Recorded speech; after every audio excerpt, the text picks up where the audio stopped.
इंतहा हो गई इंतजार की। राजस्थान कांग्रेस के उम्मीदवारों की हालत कुछ ऐसी ही है। राजस्थान कांग्रेस की लिस्ट पहले निकलने वाली थी, लेकिन बीजेपी की लिस्ट निकलने के एक सप्ताह बाद भी राजस्थान कांग्रेस की पहली लिस्ट अभी तक नहीं निकली है। हालांकि कांग्रेस पार्टी ने बाकी अन्य राज्यों की लिस्ट जो है वो जारी की है, लेकिन राजस्थान में पेच फंसा हुआ है। आज फिर से अशोक गहलोत और सीपी जोशी, मुख्यमंत्री और विधानसभा अध्यक्ष, एक ही विमान में बैठकर स्पेशल प्लेन से दिल्ली पहुंचे और इस वक्त बड़ी बैठक दिल्ली में चल रही है, वॉर रूम में, एआईसीसी में। इस बैठक में कहां, किस नाम पर, कैसे सहमति बनेगी और कब तक पहली लिस्ट कांग्रेस पार्टी जारी कर पाएगी, ये उम्मीदवारों को ही नहीं बल्कि राजस्थान की जनता को भी और पूरे देश की भी नजर है। क्योंकि ये चुनाव जो है वो देश के प्रधानमंत्री और राजस्थान के मुख्यमंत्री के बीच एक तरह से प्रतिस्पर्धा और प्रतिष्ठा का चुनाव हो चुका है राजस्थान का। आज राजस्थान में प्रतिष्ठा के नाम पर दो नेताओं ने बीजेपी दिल्ली में जाकर बीजेपी ज्वाइन की, जिसमें लोकेंद्र सिंह कालवी के बेटे भवानी सिंह कालवी और साथ ही मेवाड़ के एक राजघराने से जुड़े हुए व्यक्ति ने। इन दोनों का वाकई में कितना असर, कितना फायदा बीजेपी ले पाएगी और कितना जनाधार है इन नेताओं का और कितना संदेश जाएगा, ये तमाम सवाल है जिनका विस्तार से हम अगले 1 घंटे में हमारे खास मेहमानों के साथ चर्चा करेंगे। हमारे दर्शकों, राजस्थान की जनता और देश के लोगों को ये जो तस्वीर है ये साफ करने की कोशिश करेंगे। मेरे साथ राजेश कटारा है, प्रवक्ता कांग्रेस कमेटी से, निर्मल सैनी बीजेपी से प्रवक्ता, राजीव तिवारी जी वरिष्ठ पत्रकार, जगदीश शर्मा जी और आदित्य कांत जी। आप सभी का बहुत बहुत स्वागत है।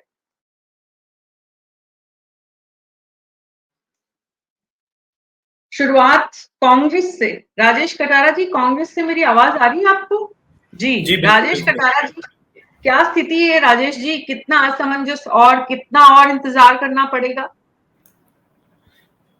मीना जी नमस्ते। जी नमस्कार।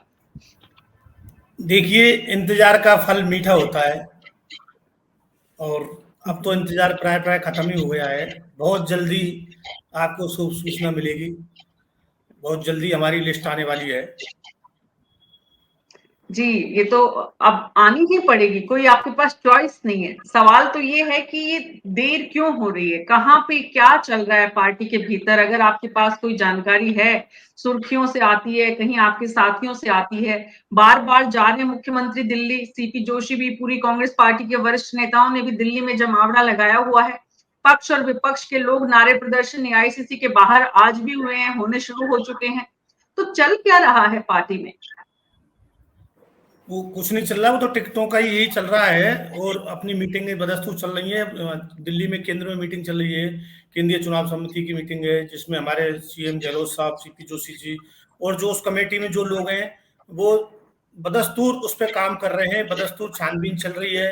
बाकायदा जो इनका जो सर्वे हुआ है, सर्वे पे काम चल रहा है। अब बहुत ज्यादा टाइम नहीं है, अब बहुत जल्दी लिस्ट आने वाली है और बहुत अच्छी लिस्ट आएगी। आप देखना, आपको भी अच्छा लगेगा, अच्छा मैसेज जाएगा। क्योंकि हमारी जो भी लिस्ट आएगी वो उन्हीं लोगों के बीच में से आएगी जो लोग 5 साल से हमारे यहाँ क्षेत्र में जो काम कर रहे हैं, विधानसभा में जिन्होंने काम किया है। हमारे यहाँ कोई भी हवाई नेता नहीं आएगा, कोई बाहर का नेता कोई लिस्ट में नहीं दिखाई देगा। बहुत अच्छा मैसेज जाएगा जनता के बीच में। जिन लोगों ने बदस्तूर काम किया है वही लोग, आप वही चेहरे आपको देखने को मिलेंगे। जी राजेश कटारा जी, कुछ नहीं चल रहा है, नहीं बहुत कुछ चल रहा है। आप ये कह सकते हैं कि बहुत कुछ चल रहा है, हम आपसे साझा नहीं कर सकते या हमारे पास जानकारी नहीं है। दोनों ही बातों में मैं आगे बढ़ती हूँ। निर्मल सैनी जी, आज जिन दो लोगों को लिया गया है, क्या मानते हैं पार्टी में कितना उससे फायदा होगा? उससे कहां तक संदेश देने में कामयाब होगी पार्टी? देखिए मैडम, भारतीय जनता पार्टी राजस्थान में प्रचंड बहुमत से जीतने वाली है। कांग्रेस पार्टी, जिन्होंने 5 साल राजस्थान में भय, भूख और भ्रष्टाचार की सरकार दी, उनके पास अभी कोई विकल्प नहीं है। वो तय नहीं कर पा रहे हैं। उनमें जो 5 साल बिल्कुल युद्ध चला, घर में जो युद्ध चला सचिन पायलट और अशोक गहलोत का, कभी सरकार गिरेगी या बचेगी, कभी गिरेगी या बचेगी, जनता की परवाह नहीं किए बिना इन लोगों ने जो घरेलू युद्ध, जिसको गृह युद्ध बोल सकते हैं कांग्रेस में, जिसको जारी रखा। अगर वो युद्ध इन चुनाव में भी अभी तक थमा नहीं है और अगर वो थम जाता तो शायद इनकी लिस्ट कोई फाइनल हो चुकी होती। ये किसी जनता से छिपा हुआ नहीं है। न राजस्थान का कोई भी मतदाता इस चीज को भूल सकता है कि जब कोरोना काल चल रहा था, लोगों को उस समय सरकार की आवश्यकता थी, तो इनके मंत्री बाड़ों में बंद थे, इनकी सरकार बाड़ों में बंद थी, इस भय से कि हमारे लोग ही हमारी सरकार गिरा रहे हैं।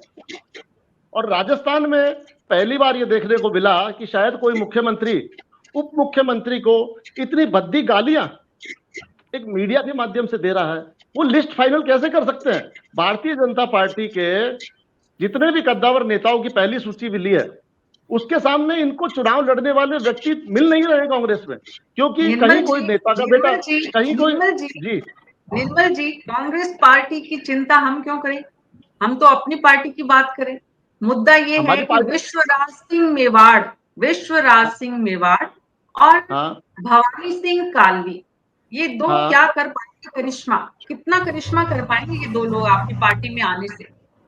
देखिए मैडम, दो लोग हमारी पार्टी में आए हैं।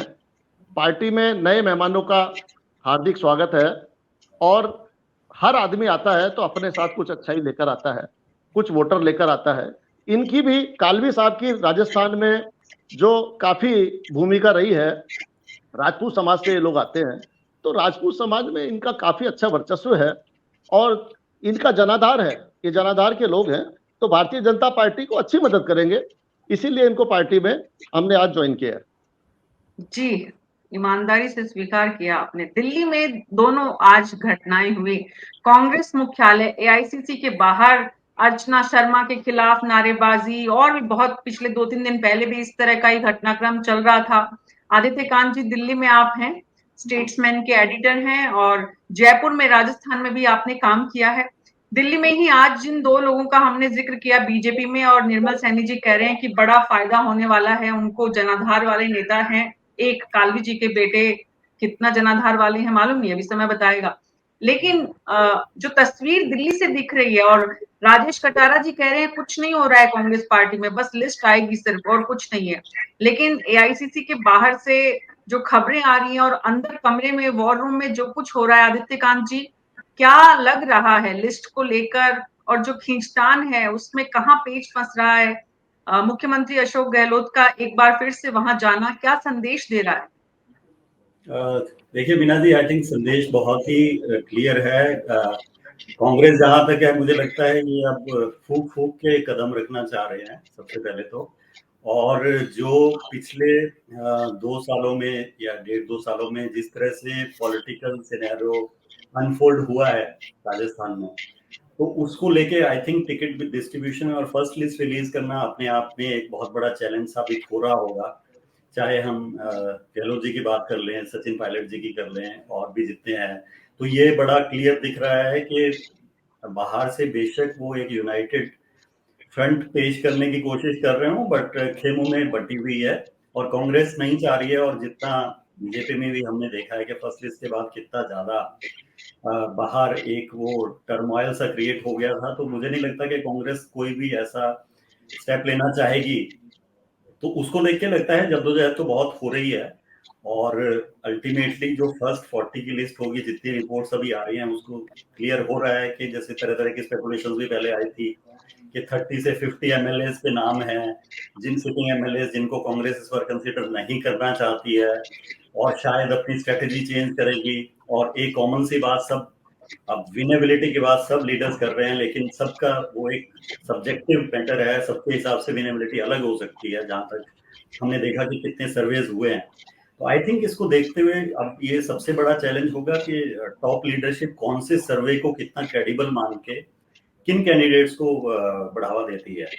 वो अपने आप में एक बड़ा क्यूरियस सिनेरियो क्रिएट हुआ है, जो अब सबकी नजरें उस पर टिकी हुई है। तो हम भी देख रहे हैं लगा के। जी राजीव शर्मा जी, खबरें क्या आ रही है? ये जो पेज फंसा हुआ है, जो गुटबाजी है, जो लिस्ट को लेकर। राजीव तिवारी जी, जगदीश शर्मा जी। देखिए, जो भी चल रहा है, ये कल तक लिस्ट आने की उम्मीद है। जैसे कि कल खरगे जी भी कह गए थे कि 18 तारीख तक सब हो जाएगा, जब पत्रकार ने किसी ने उनसे क्वेश्चन किया था एयरपोर्ट पे कि लिस्ट कब तक आ रही है, तो उनका 18 तक आ जाएगी। हालांकि वहां पे अभी सबसे बड़ा जो विवाद चल रहा है या जो डिस्कशन चल रहा है वो सर्वे वगैरह तो एक तरफ है, ये चल रहा है कि किस गुट को कितने टिकट मिलेंगे। अशोक गहलोत अपने कितने समर्थकों को टिकट दिलाने में कामयाब होते हैं, सचिन पायलट कितनों को कामयाब होते हैं, सीपी जोशी कितनों को कामयाब होते हैं। तो ये सारी चीजें अभी वहां पर डिस्कशन में मेन जो चीज है वो चल रही है। और पहली जो लिस्ट आएगी वो मुझे लगता है कि 50 से 75 लोगों के बीच की कैंडिडेट्स की बाहर आएगी, और वो कल तक या हो सकता है रात को भी लेट नाइट में आ जाए जी। अब देखना यह है, क्योंकि बीजेपी की जब पहली लिस्ट आई उसके बाद जो हंगामा हुआ, जो विवाद खड़े हुए, प्रदर्शन हुए, धरने हुए, तो वो भी एक चीज सारे नेताओं के आला कमान के दिमाग में है कि हम कोई ऐसी स्थिति पैदा ना कर दें कि हमको, क्योंकि ऑलरेडी लेट हो चुके हैं, अब अगर कहीं कुछ बदलने की स्थिति फिर बाद में बनती है विरोध को देखते हुए, तो वो फिर सीट एक तरीके से लूज करने वाली स्थिति हो जाएगी। क्योंकि फिर जो जिसका भी नाम आएगा कैंडिडेट का, उसके पास इतना समय ही नहीं रहेगा कि वो जाके लोगों के बीच अपनी बात रख सके, पार्टी की बात रख सके और अपनी योजनाओं को या पिछले वाले की क्या थी वो सारी चीजें बता सके।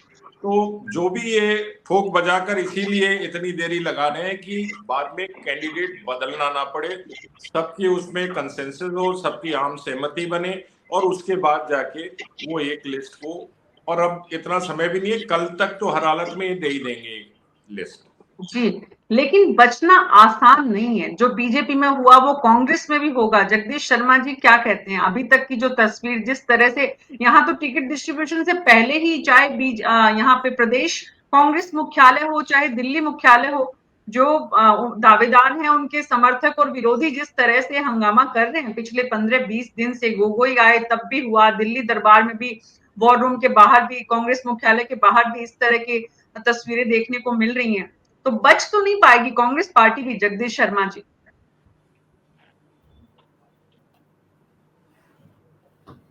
मीना शर्मा जी, इसमें जो है बचने की कोई बात नहीं है। ये कांग्रेस पार्टी है, कांग्रेस पार्टी में काम ऐसा ही होता है, इसको आप समझ लीजिए। 2 दिन पहले आप देख रहे थे कि वो अकबर रोड के ऊपर 1.5 किलोमीटर लंबी लाइन लगा दी गई थी। उससे पहले जोधपुर हाउस में मुख्यमंत्री से मिलने के लिए किस तरीके से लाइन लगाई थी, मेन रोड के ऊपर लाइन लगी हुई थी कि मुख्यमंत्री निकलेंगे तो आपसे यहाँ मिलते हुए निकल जाएंगे, लाइन लगा के खड़े हो जाइए।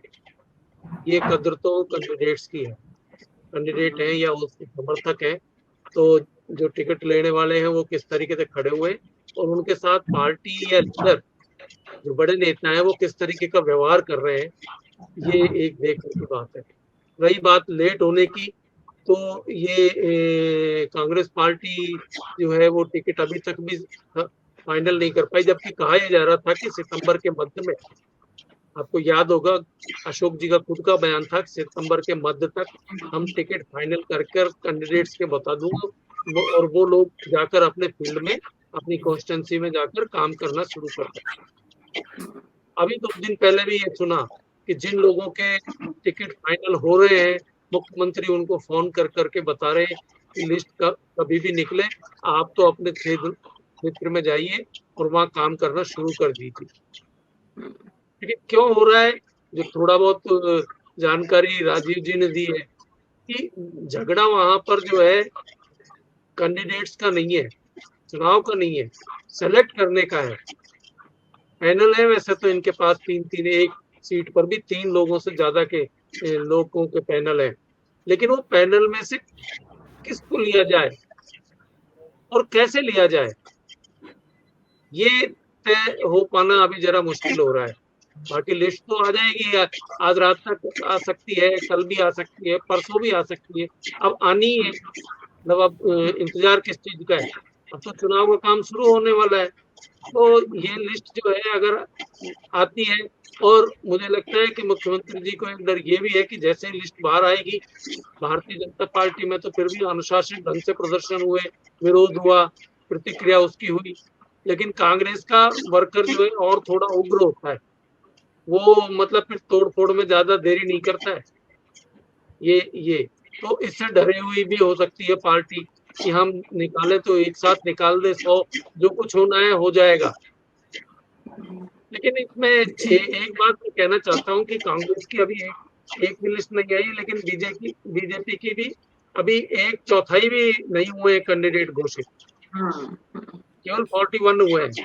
तो उनको भी अपनी लिस्टें जारी करनी है, अभी बाकी है, बहुत सारे कैंडिडेट बाकी हैं।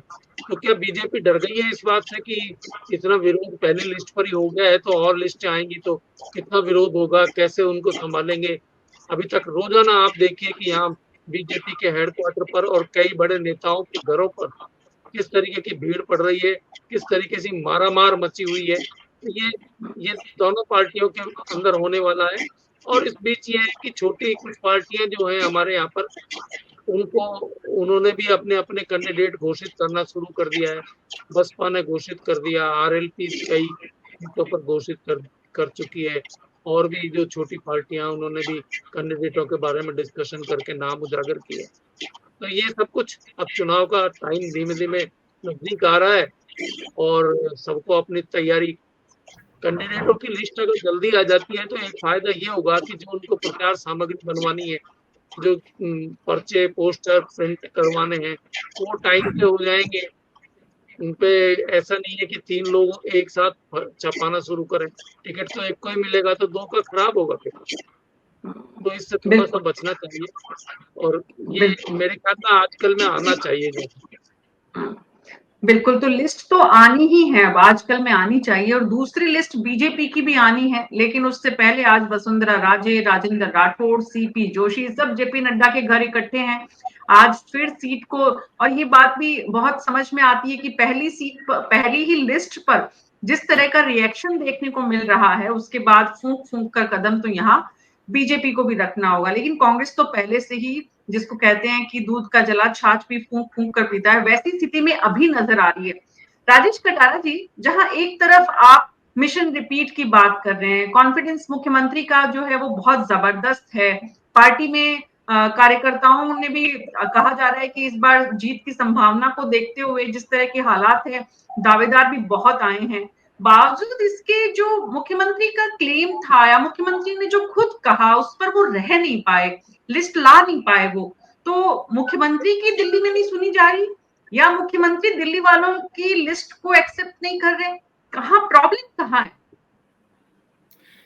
देखिए मीना शर्मा जी, कांग्रेस में हर आदमी से पूछ के काम किया जाता है, तानाशाही तरीके से कोई काम नहीं होता यहाँ पे।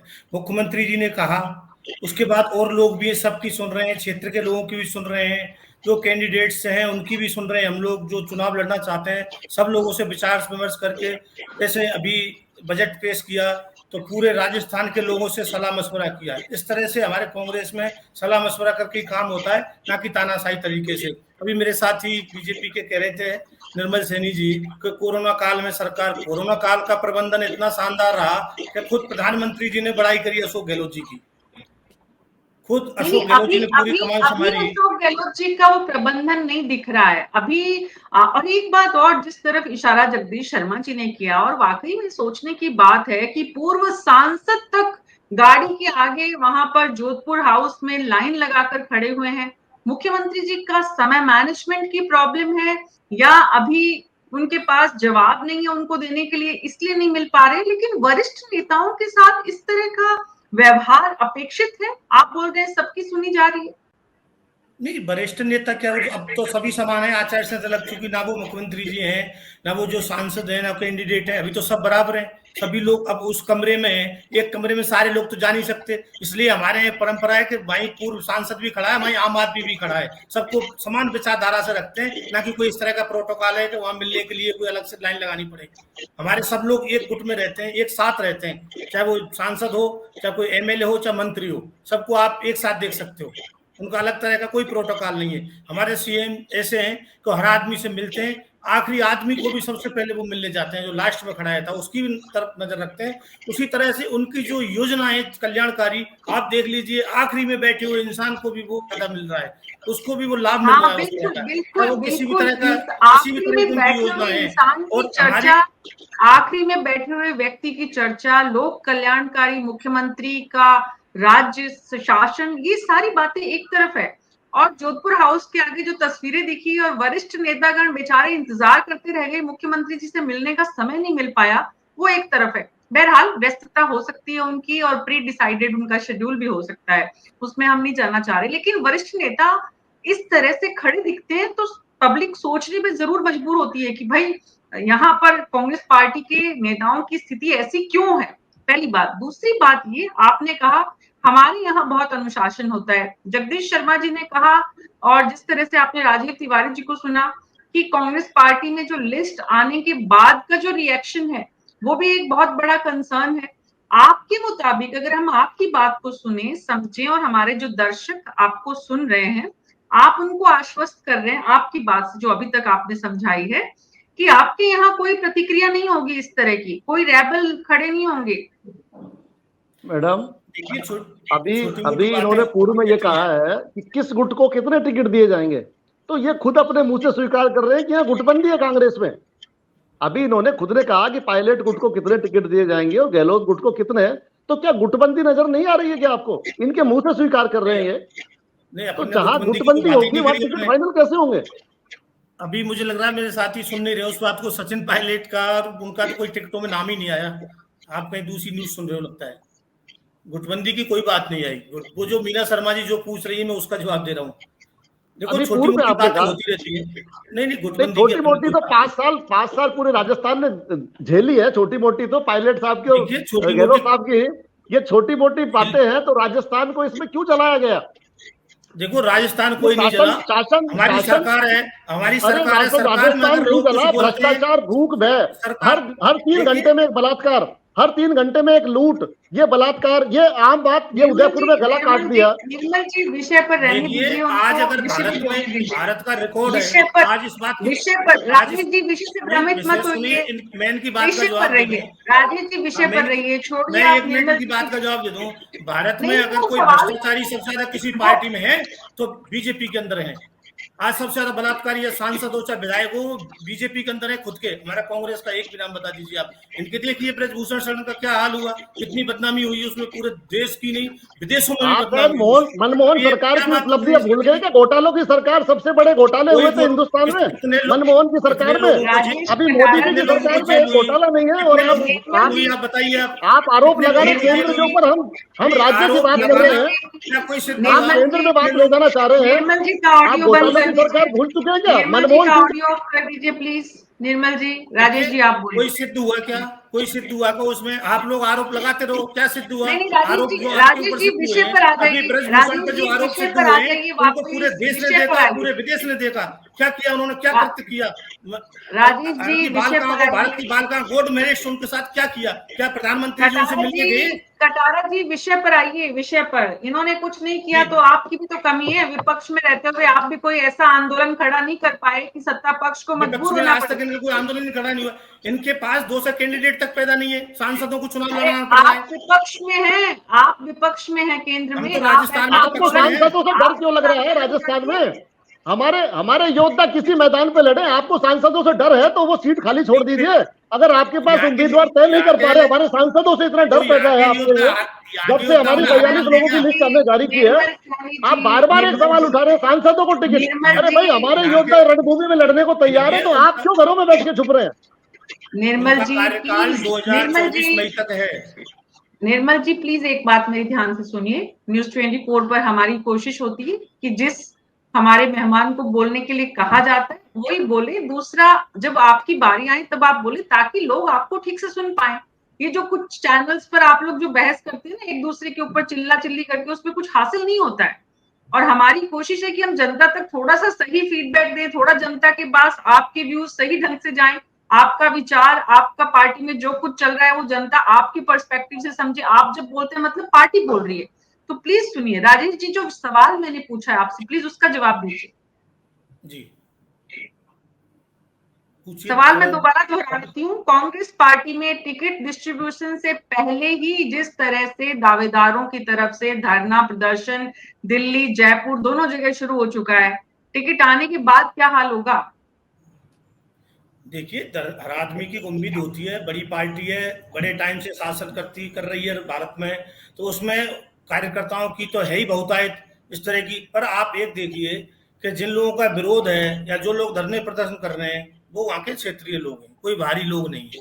वो वहाँ पर टिकट मांगना चाहते हैं और उस क्षेत्र में उन्होंने काम किया है। अब टिकट तो हम एक आदमी को ही देंगे, परंतु ये तो आश्वस्त आप हो जाइए कि हम टिकट सही आदमी को देंगे। हालांकि सारे लोग सही है, सब लोग बराबर है, पर टिकट तो एक दिन को दिया जाएगा। इसलिए छोटा मोटा कोई विरोध हो सकता है टिकट मिलने के बाद में, पर बड़ा इस तरह का कोई विरोध नहीं होगा जो हम अभी देखने को जो मिल रहा है, जिस तरह का जो अभी आप देख रहे हैं। अब जो निर्मल सैनी जी बोल रहे थे, मैं निर्मल जी इसके बाद आपके पास ही आऊंगी।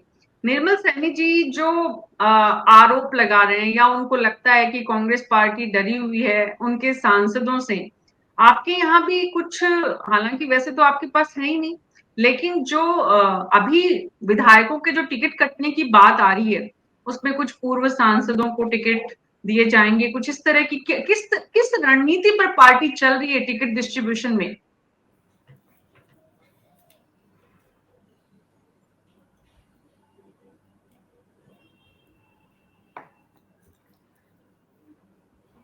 राजेश जी, सवाल मेरा आपसे है। अच्छा, मेरे से पूछ रहे हैं क्या? जी जी, आपके नहीं है सांसद, अभी बीजेपी वालों के तो सांसद भरे पड़े हैं। जी जी हाँ, अब दोबारा दोहराएं एक बार प्लीज। अच्छा, मेरा ये पूछना था कि पार्टी जो टिकट डिस्ट्रीब्यूशन है उसकी क्राइटेरिया किस तरह से काम कर रही है, जिससे कि मतलब अशोक गहलोत, सचिन पायलट, सीपी जोशी, हरीश चौधरी और भी कुछ गुट, अगर हम कहें नाम और भी गिनाए जा सकते हैं, तो किस रणनीति पर टिकट डिस्ट्रीब्यूशन हो रहा है, कुछ आप जनता को बता पाएंगे, ताकि जब आप लिस्ट लेकर आए तो सामने वालों को पता होगी भाई इस रणनीति के तहत काम हुआ है। देखिए मीना जी, हमारा जो टिकट वितरण का फॉर्मूला रहेगा वो फॉर्मूला ये है कि जो जनता के बीच में रहा है, हम जनता से पूछ के ही टिकट दे रहे हैं। हमने जो भी सर्वे कराए हम जनता से ही सर्वे करा रहे हैं और आम आदमी से करा रहे हैं, ना कि नेताओं से। कई लोग नेताओं से सर्वे कराते हैं, हम नेताओं से नहीं, बल्कि आम आदमी, आम लाइन में खड़े हुए आदमी से हमने पूछा है कि इन लोगों, ये लोग मैदान में हैं तो इन लोगों में से कौन सा आदमी उपयुक्त रहेगा। तो जिन लोगों ने जिनका नाम दिया उसी आदमी को ही टिकट देंगे और जनता को ज्यादा से ज्यादा सेवा कर सके जनता की। जी निर्मल सैनी जी, आप बड़े सांसदों की पैरवी कर रहे हैं। सांसदों को मैदान में उतारकर दो काम हुए हैं, एक तो ये कि मुख्यमंत्री पद के दावेदार बढ़ा दिए बीजेपी ने, और दूसरा ये कि दिल्ली से छुट्टी कर दी जो नॉन परफॉर्मर्स हैं उनकी। तो इस बेसिस पे चुनाव तो आप लड़ लेंगे, लेकिन पार्लियामेंट में क्या करेंगे? देखिए मैडम, भारतीय जनता पार्टी ही देश में एक ऐसी सरकार है जहां कोई प्रमोशन और डिमोशन नहीं होता है। वहां एक चाय वाला भी प्रधानमंत्री बनता है, यहाँ कोई वंशवाद नहीं होता है। आप कह रहे हैं कि दिल्ली से छुट्टी कर दी, हमारे यहाँ छुट्टी नहीं होती है कभी भी। संगठन में जो व्यक्ति आ गया उसके लिए जगह तय संगठन करता है, परिवारवाद कभी नहीं चलता है हमारे यहाँ। और इसीलिए डिमोशन या छुट्टी करना जैसा शब्द हम उपयोग नहीं कर सकते। जहां हमारे पार्टी को हमारे आदमी की आवश्यकता होती है, हम वहां उसको चुनाव लड़ने के लिए भेजते हैं और संगठन का एक फैसला होता है। हमारे यहाँ कोई गुटबंदी या किसी तरह का कोई विवाद होता नहीं है। और रही बात राजस्थान में पिछले एक सप्ताह की तस्वीरें देखने के बाद आप ये बोलने का अधिकार तो खो चुके हैं, क्योंकि जिस तरह की गुटबाजी सड़कों पर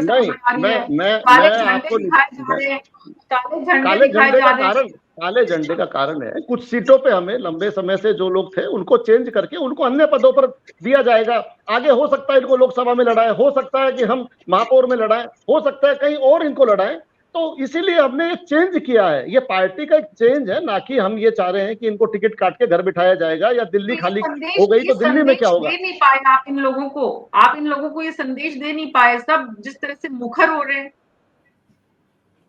मुखर होना मैडम एक अलग बात है। क्या होता है राजनीति में, कभी भी किसी भी आदमी का पद खोता है तो कहीं ना कहीं उसके कार्यकर्ताओं का दबाव उसके ऊपर रहता है, और कार्यकर्ताओं के दबाव के कारण वो आदमी कहीं ना कहीं हल्का फुल्का मुखर होता है। लेकिन भारतीय जनता पार्टी का इतना बड़ा कुनबा है कि उसमें ये सब चीजें वापस से घर वापसी होती है। अभी हमारे सब लोग समझ गए हैं, जो विरोध थे वो भी थम गए हैं। नई लिस्ट की हमारी सूची बन चुकी है, लगभग आना बाकी है, और हम भारतीय जनता पार्टी राजस्थान में प्रचंड बहुमत से जीत की ओर अग्रसर है। इसीलिए आप बार बार कह रहे हैं पहले आएगी कि बाद में? हमारी लिस्ट मैडम शायद दूसरी लिस्ट में कांग्रेस का इंतजार नहीं करेगी, हमारी लिस्ट अंतिम चरणों में है। हम किसी का न तो इंतजार करेंगे कि कांग्रेस लिस्ट जारी करे उसके बाद करे। हमारा जो राष्ट्रीय यहाँ का सिस्टम है, जो दिल्ली से हमारे लोग बैठे हुए हैं, जो इलाकामान हमारे बैठे हुए हैं, वो कांग्रेस की तरफ ध्यान ही नहीं दे रहे, क्योंकि हमारा कांग्रेस से मुझे लगता है आपकी लिस्ट कांग्रेस से पहले आएगी कि बाद में? ये तो मैडम इलाकामान तय करेंगे कि कांग्रेस के बाद आएगी या पहले, लेकिन कांग्रेस की सूची आए इसका हमें कोई फर्क पड़ने वाला नहीं है। हमारे को कांग्रेस के किसी लीडर से कोई फर्क नहीं है। बीजेपी की लिस्ट कब तक आएगी आपके पास जानकारी नहीं है। निर्मल सैनी जी, आप जैसे वरिष्ठ लोगों के पास जानकारी नहीं है, तो फिर अंदाजा लगाया जा सकता है कि आपके यहाँ भी सीटों को लेकर जो जिस तरह जेपी नड्डा कल आ रहे हैं, आज सब दिल्ली में बैठे हुए हैं, तो मतलब एक्सरसाइज तो पूरी पहली लिस्ट के बाद ज्यादा बढ़ गई आप लोगों की। 200 विधानसभा का चुनाव है। जेपी नड्डा जी हमारे अध्यक्ष हैं, हमारी पार्टी के बड़े नेता हैं, चुनाव में आना जाना लगा रहता है। प्रधानमंत्री भी आएंगे, और भी नेता आएंगे जाएंगे, उनका क्षेत्र है, राजनीतिक क्षेत्र है। आने और जाने से टिकटों का कोई लेना देना नहीं होता है। टिकट जो हमारा तय होता है वो हाईकमान के साथ बैठ के होता है, और उसकी एक स्ट्रेटेजी तय होती है कि उसमें कहीं भी कोई परिवारवाद, वंशवाद, ऐसी कोई चीजें नजर आती नहीं है।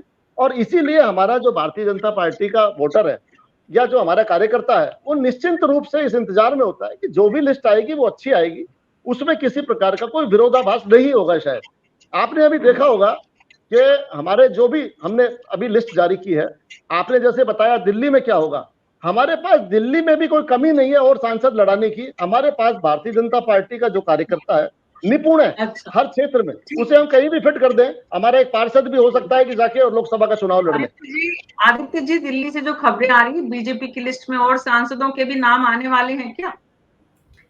अभी मुझे इसको लेके थोड़ा संशय है, मुझे तो डाउट हो रहा है, क्योंकि जो पहली लिस्ट में जिस तरह का रिएक्शन, स्ट्रॉन्ग रिएक्शंस आए हैं, मुझे नहीं लगता कि बीजेपी अब इस चीज को इतना जो इम्प्रेशन उसके बाद आया, ये आया, लगा तो यही है यहाँ बैठ के कि थोड़ी सी जल्दबाजी हुई है कुछ नामों में, हो सकता है, या डिसीजन में, और शायद इतना बैकलैश जो है वो बीजेपी ने एक्सपेक्ट नहीं किया था एट द ग्राउंड लेवल। तो अभी तो ये संशय लग रहा है कि अब और किसी एमपी का नाम इसमें आए, लेकिन जो बीजेपी का हमने आलाकमान है, हमने चाहे हम और स्टेट्स में भी देख लें, या तो एक बहुत ही अनप्रिडिक्टेबिलिटी एक बहुत मेजर फैक्टर रहा है जहां तक इनका टिकट डिस्ट्रीब्यूशन की बात रही है, चाहे इवन बाद में सीएम कैंडिडेट्स की चूज करने की बात रही हो, तो हमेशा एक सरप्राइज एलिमेंट तो बीजेपी लीडरशिप अपने साथ रखती है। लेकिन अगर मौजूदा हालात को हम देखें तो इसमें देख के तो यही लग रहा है कि बीजेपी भी इस पर कॉशियस होके, जो पिछली बार जो थोड़ा डैमेज कंट्रोल करने में नहीं इतना वक्त लग गया पहले लिस्ट के बाद, तो आई थिंक वो इनके दिमाग में, आलाकमान के दिमाग में जरूर ये फैक्टर रहेगा कि इस तरह का बैकलैश तो दोबारा कम से कम ना हो, क्योंकि ऑलरेडी इनको इतना टाइम लग गया इसको डैमेज कंट्रोल करने में, और एक एंटीसिपेट इन्होंने बिल्कुल नहीं किया था कि इस लेवल तक प्रोटेस्ट होंगे जो हमें यहाँ से दिख रहे थे। तो मुझे बहुत डाउट है इसको लेके कि अभी कोई इनमें लिस्ट में आएंगे, एटलीस्ट इस लिस्ट में तो मुझे नहीं लग रहा है जी। और कांग्रेस की लिस्ट को लेकर जिस तरह से 1-2 दिन की बात आ रही है, आज भी लिस्ट आ सकती है, उसको लेकर एआईसीसी से कुछ किसी तरह की कोई इनपुट? नहीं, उसमें तो इंडिकेशन यही है कि लिस्ट शायद आ जाएगी, और जहां तक जैसे मैंने पहले भी कहा था कि कांग्रेस भी अपने आप में ये मंथन जरूर कर रही है कि कुछ वो जो श्योर शॉट एंटी इनकम्बेंसी जो कुछ लिस्ट पे है, कुछ कैंडिडेट्स को लेके, सिटिंग एमएलए को लेके है, उसको वो जरूर दिमाग में रख रहे हैं। तो जो जैसा लग रहा है कि जहां पे इनको कैंडिडेट्स को रिप्लेस करना है, वो पॉसिबिलिटी 30 से 40 के बीच में भी इंडिकेट की जा रही है, जिनको ये रिप्लेस करना चाहेंगे ताकि एंटी इनकम्बेंसी को मैच कर सकें। और उस फैक्टर को लेते हुए शायद ये भी कंसीडर हो सके कि उसमें जो गुटबाजी वाले जो इंडिकेशंस हैं उसको न्यूट्रलाइज कर सकेंगे इस फैक्टर के साथ कि हम उनको रिपीट नहीं कर रहे हैं। तो फिर उसमें ये मैटर नहीं करेगा कि वो कैंडिडेट कौन से गुट से पहले बिलोंग करते थे या आगे क्या थे। तो काफी कैंडिडेट्स ऐसे होंगे जो फर्स्ट लिस्ट में एटलीस्ट रूल आउट हो जाएंगे, तो फिर वो फर्क नहीं पड़ेगा कि वो कौन से किस कैंप से थे। तो मुझे जो लग रहा है ये है कि पहली लिस्ट में शायद ये श्योर शॉट उन कैंडिडेट्स को शायद वो रिप्लेस करना चाहें जिनके अगेंस्ट क्लियर कट एक जो चाहे वो सर्वे रिपोर्ट है या फीडबैक है जिसमें ये क्लियर आ रहा है कि उनके जीतने की पॉसिबिलिटी बहुत ही कम है। तो ये इंडिकेशन। राजीव तिवारी जी, सर्वे को लेकर आदित्य कांत जी जो बात कर रहे हैं और हमारे पास जो इस तरह की खबरें आ रही है, कांग्रेस पार्टी ने सर्वे करवाया, एआईसीसी ने सर्वे करवाया, अशोक गहलोत जी ने सर्वे करवाया, कुछ और लोगों ने, सरकार का सर्वे अलग। तो ये जो सर्वे जो है अलग अलग लोगों के सर्वे में अलग अलग लोगों के नाम आना, बात यह है कि विधायकों के खिलाफ एंटी इनकम्बेंसी है क्योंकि बहुत ज्यादा भ्रष्टाचार के आरोप भी लगे हैं। अब मुख्यमंत्री अशोक गहलोत की ये पैरवी की इन्हीं विधायकों ने सरकार को बचाया है, अगर उनको देते हैं तो ग्राउंड में हार मिलेगी। तो मतलब एआईसीसी के सामने भी, कांग्रेस के सामने भी चैलेंज बहुत बड़ा है टिकट डिस्ट्रीब्यूशन में।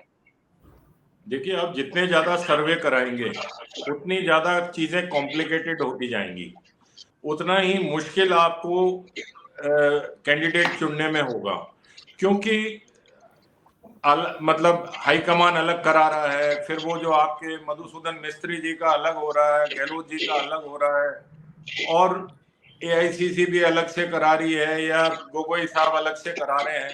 तो इनको चाहिए ये था कि ज्यादा से ज्यादा 2 सर्वे कराते और उसके बाद उन 2 सर्वे के अंदर जितनी जो पैनल सामने आता उसको लेकर बातचीत होती और कैंडिडेट को फाइनल किया जाता। तब तो ये था कि भाई एक आम सहमति की चीज आती है। अब मैंने भी सर्वे कराया, आपने भी कराया, आदित्य जी ने भी कराया, जगदीप जी ने भी कराया, तो हम तो चारों ही चाहेंगे ना कि हमारे में से जो हमारे सर्वे में निकल के बेस्ट आया है उसको हम चुने। तो यही एक चीज आके वहां पे भी जो ये चुनाव समिति बैठ रही है उसके समक्ष भी यही सब मुश्किलें पैदा हो रही हैं कि अब किसके सर्वे को हम सही माने। अब गहलोत जी ये तो कहेंगे नहीं कि भाई मेरा सर्वे तो मैंने ऐसे ही कराया था और मेरे जो अब बंदे आए हैं वो भले ही से उन पर भ्रष्टाचार के आरोप लगे हों, लेकिन वो व्यक्ति मेरे हिसाब से तो जिताऊ कैंडिडेट है। उधर मिस्त्री जी भी यही कहेंगे कि भाई मैंने जो सर्वे कराया, मैंने लोगों से बात की, वो एक बिल्कुल अप टू डेट है और वही व्यक्ति बिल्कुल फिट बैठता है इस समय चुनाव लड़ने के लिए। तो ये जो सारी चीजें हैं ये सबसे ज्यादा संकट डालती हैं और इससे बहुत ज्यादा मुश्किलें जो है। अब देखिए बीजेपी में भी यही चीज है। अब गुलाब चंद जी वहां से आए आसाम से, वसुंधरा जी से आधा घंटा 1 घंटा अलग से बातचीत करी। आज वसुंधरा जी वहां गई तो या तो उन्होंने वसुंधरा जी को आला कमान ने मनाने के लिए भेजा था या वो अपनी कोई मेवाड़ की या और दूसरी जगह की राजनीति या अपने कैंडिडेट्स के बारे में पक्ष रखने के लिए उन्होंने बात करी। तो ये सारी चीजें जितनी ज्यादा देर लगती है इस काम में और जितने ज्यादा, और कांग्रेस की भी आप देखिएगा, अभी आदित्य जी कहते कि 25-40 लोगों को हो सकता है टिकट ना मिले, तो उनके नाम लास्ट लिस्ट में ही आएंगे, जिससे कि वो पाला बदलने की भी कोशिश करें तो उनके पास इतना समय नहीं रहे कि उनको दूसरी पार्टी कहीं से उम्मीदवार बना सके, तब तक उनकी भी पार्टी। और जहां तक बीजेपी की दूसरी लिस्ट है वो कांग्रेस की पहली लिस्ट के बाद आएगी। अब बीजेपी वो रिस्क नहीं लेगी कि पहले 41 लोगों को करके हमने जितना विरोध झेल लिया और कांग्रेस को हमने इतना समय दे दिया कि इन कैंडिडेट्स के खिलाफ वो उपयुक्त उम्मीदवार का चयन कर सके, और जिनको घोषित किया है वो भी अपना प्रचार ढंग से शुरू नहीं कर पाए क्योंकि उनको जगह जगह विरोध झेलना पड़ रहा है। एक सांसद जी के तो गाड़ी तोड़ दी, उनके ऊपर पत्थर फेंके, पता नहीं क्या क्या फेंका, और इधर ये अपने राज्यवर्धन जी को काले झंडे दिखाए जा रहे हैं, दिया कुमारी का विरोध हो रहा है। वैसे राज्यवर्धन जी ने कोशिश की अच्छा जेस्चर दिखाने की। राज्यवर्धन राठौड़ ने जिस तरह मिठाई खिलाई और उनके बीच जाने की कोशिश की, अच्छा है, कम से कम उनसे और अच्छा होता अगर वो उनसे बात करते, उनसे समझते, उनके साथ बैठते कि उनके इश्यूज जो हैं। ये बात ये राज्यवर्धन जी ने किया जो तो अच्छा था, लेकिन ये काम करना चाहिए था पहले जो चुनाव समिति है बीजेपी की, उनको चाहिए था कि पहले वो राजपाल सिंह शेखावत को बुलाते, नरपत सिंह जी को बुलाते और उनको बुला के, या वहां पे जो सांचौर वाले हैं उनको बुलाते और उनको कहते कि भाई इस बार देखो हम आपको दूसरी जगह पदों पर या इस स्थान से आपको चुनाव लड़ाएंगे, अभी हमारी मजबूरी है कि हमको इनको उतारना पड़ रहा है। ये बड़े नेता हैं, सीएम कैंडिडेट भी हैं, प्रधानमंत्री नरेंद्र मोदी भी इनको चाहते हैं, अमित शाह भी इनको चाहते हैं। तो वो बात एक समझ में आती है कि उनको पहले से ही डैमेज कंट्रोल जो बाद में हुआ या हो रहा है, अभी तक पूरी तरीके से डैमेज कंट्रोल नहीं हुआ है, लेकिन यही बातें अगर वो पहले एक चीज को क्लियर करके और उसके बाद इन कैंडिडेट को टिकट देते तो ये सब विरोध और ये झगड़ा शुरू ही नहीं होता। और जहां तक कांग्रेस में कतार लगने की बात है, ये आज का नहीं है, आप पिछले जितने भी चुनाव हुए हैं दिल्ली में कांग्रेस में कतार जरूर लगती है, और वो भीड़ लगना और लोगों का अपने समर्थकों के साथ जाना, ये कांग्रेस का एक कल्चर बन गया है। हालांकि इससे नुकसान भी होता है कि बहुत सारे लोग बहुत सारा खर्चा करके अपने 100-100, 200 लोगों को लेके एक महीने तक दिल्ली में पड़े रहते हैं। होटल का खर्चा, उनको खिलाने पिलाने का, गाड़ी घोड़े का, बहुत काफी एक चुनाव जितना लगभग खर्चा लेकिन सवाल ये राजीव तिवारी जी की कांग्रेस ने इस कल्चर को डेवलप होने दिया है, इसलिए वो ऐसा करते हैं, और इससे बिल्कुल सिर्फ कांग्रेस सिर्फ की दावेदार केंद्रीय नेतृत्व है, उसी ने ही शुरू से कि एक जो सुपरमेसी जो एक बड़े नेताओं की होती है उसको कायम करने के लिए उन्होंने ये स्थिति करी है कि लोग, अरे भाई राजस्थान में जब आपने सबके बायोडेटा ले लिए, सबके दावे ले लिए, अब दिल्ली बुलाने की क्या जरूरत है? आपको अगर कराना है जितना भी, राजस्थान में भी आपका जयपुर के अंदर प्रदेश कार्यालय है, मुख्यालय है, यहाँ पे सारे नेता बैठते हैं, यहाँ पे आपको जो प्रदर्शन करना है, अपनी बात रखनी है, अपने मुद्दे रखने हैं, अपना काम रखना है, वो सारी चीजें आप अपने यहाँ रखो ना इन नेताओं के सामने वहाँ। और ये भी एक गलत है कि आप दिल्ली में जाके सारे कैंडिडेट फाइनल हो रहे हैं। अरे भाई जयपुर में कर लो, आप मध्य प्रदेश में भोपाल में कर लो, छत्तीसगढ़ में रायपुर में कर लो, तेलंगाना में हैदराबाद में कर लो। कितना तो इसमें वेस्टेज ऑफ रिसोर्सेज हो रहा है, जो बार बार आना जाना, 5 साल बाद चुनाव होने हैं, चुनाव आयोग की तारीख मालूम है लगभग, आचार संहिता लगभग कब लगनी है ये तय है, 1-2 दिन के फर्क के अलावा।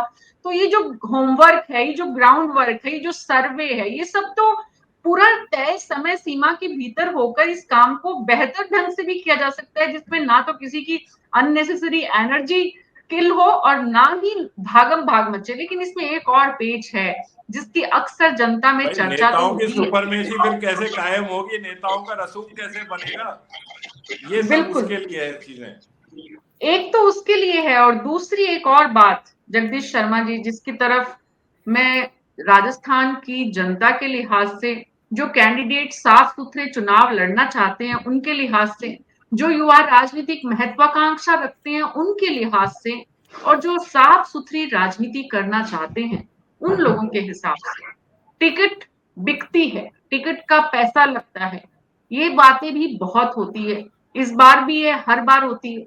तो जगदीश शर्मा जी, ये जो बात है, ये जो लोग प्रेशर टैक्टिस करते हैं, उसके पीछे ये भी आकलन माप तोल होता है कि कौन कितना पैसा दे सकता है, और कितनी टिकट होती है जो बिकती है वाली शब्दावली में शामिल होती है, कितने प्रतिशत?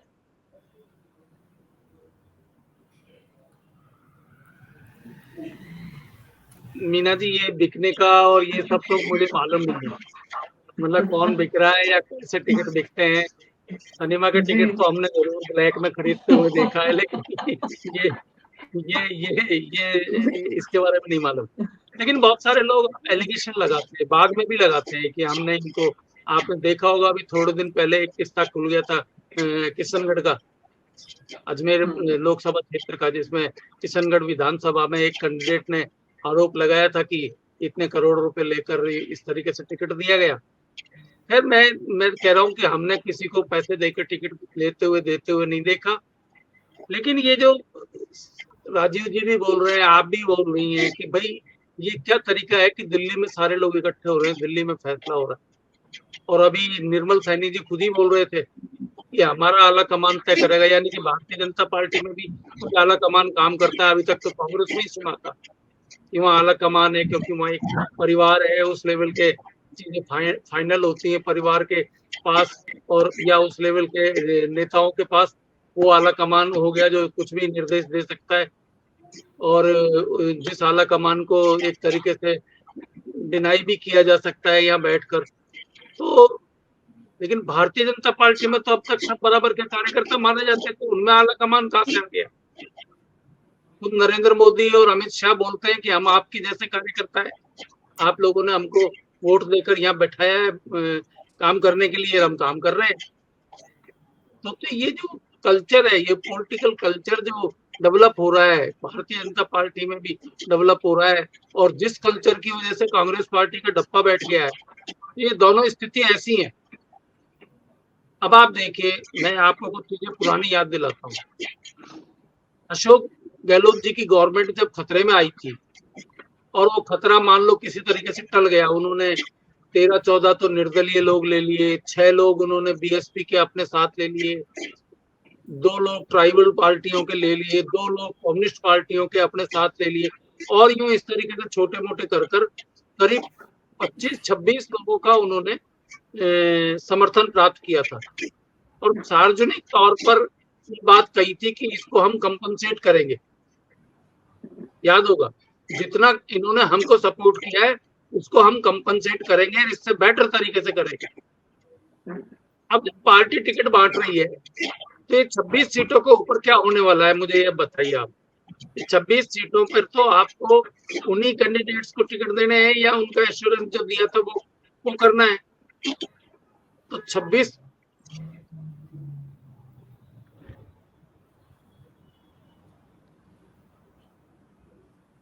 कुछ तकनीकी परेशानी, इंटरनेट या फिर पावर कट, दोनों में से। जी जगदीश जी। तो 26 लोगों को तो जो है आप वैसे ही अपनी पार्टी के वर्कर्स को नहीं देंगे टिकट, वो तो उनको एडजस्ट करना पड़ेगा। फिर आ जाएगी बात ये कि वो सचिन पायलट जी वाले जो लोग थे 19 जिन्होंने डेरा डाला था गुड़गांव की होटल में, उन लोगों का क्या होगा? वो पार्टी के फेवरेबल थे, या फिर पार्टी ने अब उनको डिस्कार्ड करने का फैसला कर लिया है कि ये लोग चले गए तो टूटने के लिए, तो इनको अब टिकट नहीं देंगे। अभी बहुत सारे ऐसे फार्मूले, ऐसी गांठें हैं जिनका की खुलना बाकी है। वो खुले तो टिकट का फैसला हो। आप बताइए, अगर 50 लोगों के बारे में तो अभी तक ये क्लियर नहीं है, फार्मूले के तौर पर ही इनको टिकट दिया जाएगा या नहीं दिया जाएगा, देगा तो कौन देगा। तो ये पार्टियों के सामने ये बड़ा संकट होता है। और जिस आला कमान की बात की जा रही है, मान लीजिए कि नीचे के नेताओं ने फैसला भी कर लिया, तो जनरल सेक्रेटरी इंचार्ज है राजस्थान के कांग्रेस में, उन्होंने अपना एक सर्वे करवाया, और सर्वे के बाद उन्होंने सरकार को सावचेत किया कि आपकी रिपोर्ट जो है ना बहुत अच्छी नहीं है, और आगे भी कैंडिडेट जीतने की स्थिति में नहीं है, तो उनके बारे में कुछ तय करिए। आप अगर जीतना चाहते हैं, रिपीट करना चाहते हैं गवर्नमेंट को, तो वो एक कंफ्यूजन क्रिएट करने वाली चीजें हैं। राजीव जी ने भी कहा कि 2-2, 3-3 लोगों के ने अपने सर्वे करवा लिया, ये कंफ्यूजन तो पैदा करेगा ही।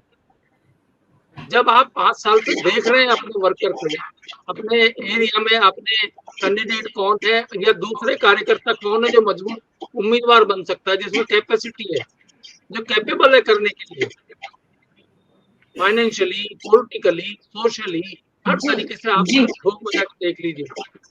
अब तो वो कैंडिडेट होने की स्थिति में, अब आप सर्वे करवा रहे हैं, फिर आप कैंडिडेटों से फॉर्म ले रहे हैं, कोई बिल्कुल भी इंटरेस्टेड नहीं है, या कोई बिल्कुल ही पागल आदमी है, वो जाके फॉर्म दिएगा, तो आप कंसिडर करेंगे उसको।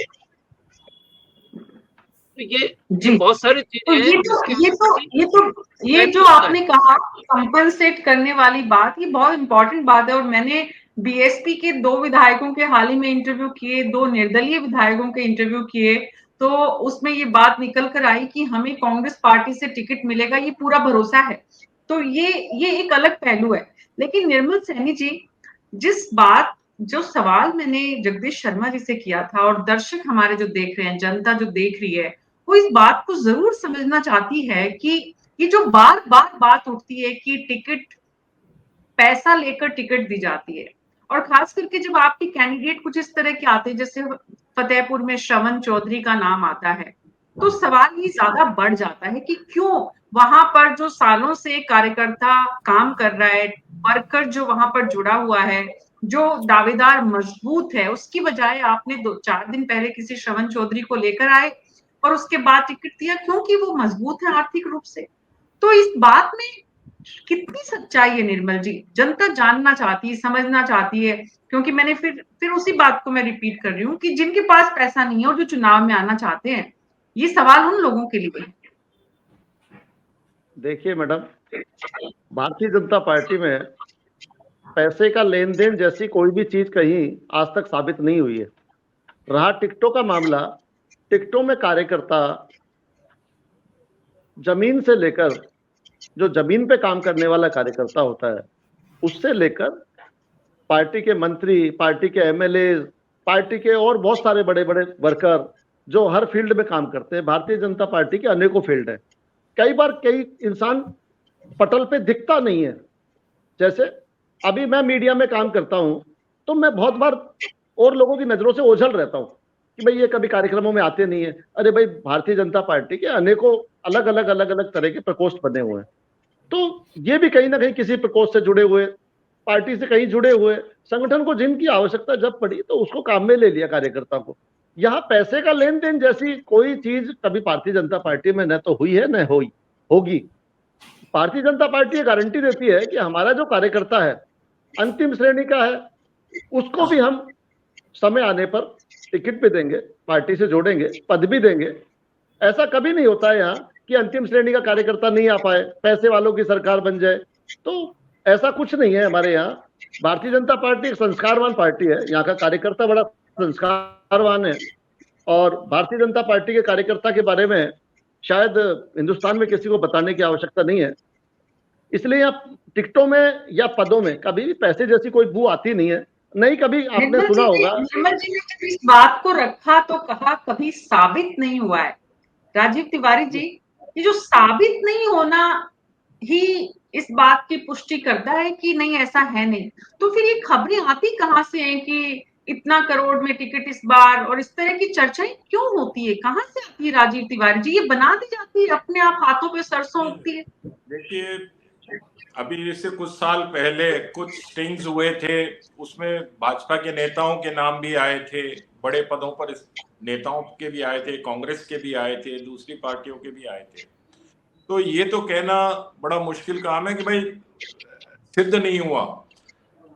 कभी ना कभी ये चीजें आई हैं और वो लोगों ने मानी भी हैं और पार्टी ने भी उसको गंभीरता से लिया है और उन नेताओं को पार्टी से बाहर का रास्ता भी दिखाया है। ऐसा नहीं है कि कभी ऐसा हुआ ही नहीं है, लेकिन अब चुनाव इतने महंगे हो गए हैं कि पार्टियां भी खुद अपना कोष तो देने से नहीं, कह देंगे जी हमारे पास तो कोष ही नहीं है। तो अब वो मजबूत, आर्थिक रूप से मजबूत उम्मीदवार ढूंढे जाते हैं कि ये कितना खुद चुनाव मजबूती से लड़ पाएंगे, कितना पार्टी को मजबूत करेंगे आर्थिक रूप से। तो वो सारी चीजें भी एक अब पूरा जो टिकट का फार्मूला है उसके अंदर जुड़ चुकी है। भले अब ये कोई सिद्ध नहीं हुआ या इसमें किसी का वो नहीं हुआ, लेकिन ये सत्य है कि बिना अब इसके कोई भी पार्टी, भले ही राजस्थान में 200 सीटें हैं, लेकिन मैं ये बात कह सकता हूं कि आप 5 उम्मीदवार ऐसे या 10 उम्मीदवार ऐसे बता दीजिए जिनकी की आईटी की जो वो परफॉर्मा अपना देते हैं टिकट के साथ में, या जो अपना आवेदन करते हैं, नामांकन भरते हैं, उसके साथ जो परफॉर्मा लगता है उसमें वो कितने गरीब हैं या किस निचले स्तर से उठकर वो चुनाव के लिए उनको चुना गया है। तो ये सारी चीजें जब हम वो चीजें देखते हैं तो आप देखिए कि अखबारों में रोज छपता ही है कि सांसदों में 500, उसमें से 400 करोड़पति अरबपति हैं। तो ये कहीं ना कहीं तो पैसा चल रहा है, तभी तो ये सारी चीजें आ रही हैं। वरना आप देखिए, क्या कोई जो गरीब कार्यकर्ता है वो पार्टी के प्रति कम समर्पित होता है? उसको टिकट क्यों नहीं मिलता है? जो पूरी जिंदगी कार्यालय की सेवा में गुजार देते हैं उनको कभी टिकट नहीं मिलता है।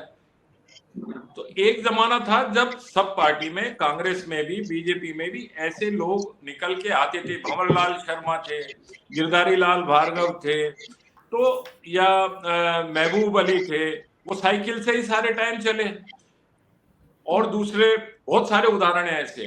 तो अब वो ऐसे कैंडिडेट क्यों नहीं आते? तो कहीं ना कहीं जैसे जैसे चुनाव में खर्चे बढ़े हैं, तो एक चुनाव बहुत बड़ा तो निश्चित 40 लाख की लिमिट कर रखी है, लेकिन क्या उस लिमिट में चुनाव हो जाता है? जी जी तो ये सारी चीजें भी अब पार्टी के लिए मजबूरी बन गई है कि आर्थिक रूप से भी संपन्न होना एक कैंडिडेट की क्वालिफिकेशन में जुड़ गया है, अनिवार्य योग्यताओं में से अनिवार्य एक है। योग्यता के अंदर वो चीज जुड़ गई है। तो अब ये कहना कि वो पैसे नहीं देते, भाई वो चीज कहीं रजिस्टर में नहीं है, लेकिन होती है। और या फिर आपका कद इतना बड़ा हो, आप जनता के बीच इतने ज्यादा जुड़े हुए हो, आपका काम इतना ज्यादा बोलता है कि आपके सामने चाहे कितना ही धनवान कैंडिडेट आ जाए, आपकी जीत निश्चित है। और ऐसे उदाहरण भी हमारे देश में और प्रदेश में गिरधारी लाल भार्गव जीते थे भवानी सिंह जी के सामने। बिल्कुल बिल्कुल। और बिड़ला, पिलानी में बिड़ला का नाम इसीलिए जाना जाता है कि वो चुनाव हार गए थे अपना, और वो भी एक बहुत ही साधारण जो कैंडिडेट है उनके सामने। राजेश कटारा जी, इस वक्त चर्चा ये भी हो रही है कि दिग्गज मंत्रियों के टिकट भी कटेंगे कांग्रेस पार्टी में। जी मीना शर्मा जी, मैंने पहले ही कह चुका हूं कि जो सर्वे में नहीं आएंगे उनके टिकट 100% कटेंगे। जिनकी परफॉर्मेंस अच्छी नहीं होगी उनको 100% उनके टिकट काटेंगे, उनको जनता को भी थोपा नहीं जाएगा। यहाँ काम करने वाले कोई जनता की सेवा, कांग्रेस पार्टी जनता की सेवा करती है, सेवा वाले लोगों को मौका मिलेगा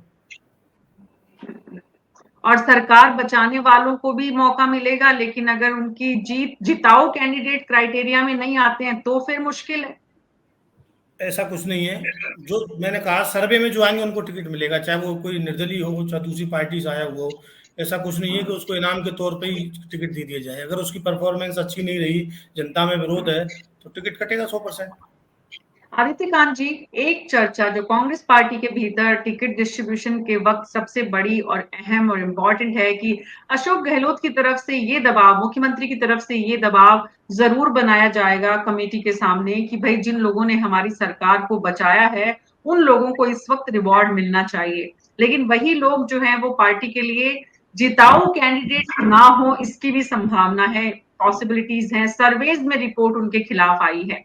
और ये जो इस तरह की चर्चा है और इस तरह की जो डिस्कशन है वहां पर वॉर रूम के भीतर भी, जब आप देखते हैं कि दिल्ली के पत्रकारों में जब चर्चा होती है और कांग्रेस मुख्यालय के आसपास से जो बातें छनकर निकलकर सामने आती हैं, तो टिकट जो लेट हो रही है उसमें ये भी एक बड़ा कारण है।